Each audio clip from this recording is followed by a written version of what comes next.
Монгол Улсын хөдөлмөрийн баатар 20 дугаар зууны дуурийн манлай дучин Пүрүдэржийн мэндэлсний 90 насны энэ он тохиож байгаа юм.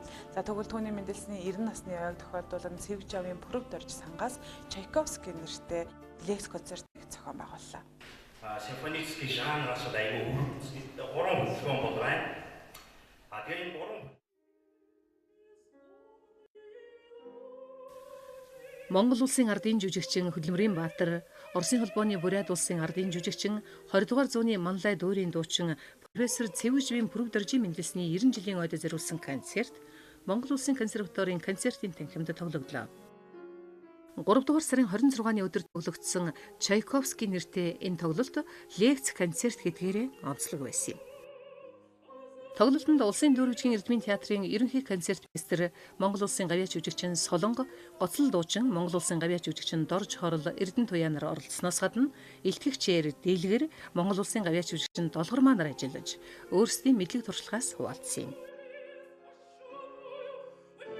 Яагаад Петр Ильич Чайковскийг онцолж авсан бэ гэхээр зэрэг анх 1966 онд Чайковскийн дуулаачийн уралдаан болж эхэлсэн. Тэр цагаас 2002 оны хүртэл тасралтгүй одоо шүүгч тийм ээ шүүгч байж одоо бас өөрийнхөө чадал чансан боловсрол эх орныхоо нэр харуулж ирсэнд нь одоо баярлдаг. Өнөөдрийн концертыг одоо бас нөгөө талаараа багшийн 20 насны ой зориулж одоогийн хүүхэд залуучууд тийм ээ оюутнууд төдийгүй яг залуу уран бүтээлчдэд залуучуудад одоо ийм нэртэй төртөө хүн байсан шүү гэдгийг бид нар бас нэг юм хандлаас одоо ингэ бодоод үзэхэд хэтэрхий нөгөө тийм ээ дээд талаа өнгөрсөн үе хайчжээ. Тэгэхээр зэрэг одоо бас яг өнгөрсөн үе маань бидний суур дэвсгэр болж явдаг шүү гэдгийг бас бид нар таниулах ийм л ажлыг хийх гээл бас Гоцлолны ангиас улсын төрөлжийн эрдмийн театраас бас давхар зорж байгаа. Энэ концертод бол дандаа Чайковскийн романсууд бид хоёр одоо 8 романс хоёлаа түүгээд тоглосон дууллаа. За тэгээ 2 дугаар хэсэг нь болохоор Чайковскийн Евгений Онегин, Пиковая дама, Гэлбэрийн хатан, Орлеанская дева гэдэг дөрүүдийн айри дуэтнуудаас орлоо. Энэ Орлеанская дева дөрийн айрыг бол ойрд ер нь Монголд бол их шиглээгүй. Тэгээд өнөөдөр манад орж Хорол бол бараг энэ зааланд анх удаа хишиглүүллээ. Дээрээс нь манай Монгол улсын гавьяа жүжигчин, Монгол улсын консерваторийн багш Долгормаа багш бас багшийнхаа тухай одоо ярьлаа. Одоо ямар хүн байсан, юу бүтээжсэн. Манай одооны оюутнууд буюу одооны үзэгчид бас Пүрүдэрж огшийг маань сайн мэдэхгүй байж магадгүй. Монгол улсын хөдөлмөрийн баатар Пүрүдэрж дэлхийн 16 орны 40 гаруй хотын концертын тайзнаа тоглож байсан юм. Тэрээр учиртай уран толгой дуурийн Балган, Тэмцэл дуурийн Дандар, Матагдашгүй 42 хоног дуурийн Сарвулгүн, Үүлэн заяа дуурийн Хоролдоо, Фауст дуурийн Мефистофел зэрэг үндэсний болон сонгодог 20 гаруй дуурийн гол дүрийг амжилттай бүтээсэн 100-ны манлай дуурийн дуучин байлаа.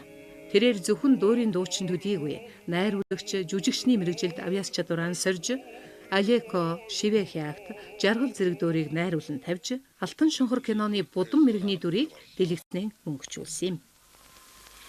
Манай өвгөд дээдсэн шүтэн Алтан шонхорыг хадгалж өдөө хөрсөн билээ. Өөрийг бол бас яг илэн даалгангуй гэхэд бол энэ бол дээр үеэсээ бүр элитийн урлаг гэж бол явдаг. Нилээ хүндлэг, мэдлэг, боловсралтай тийм хүний урлаг.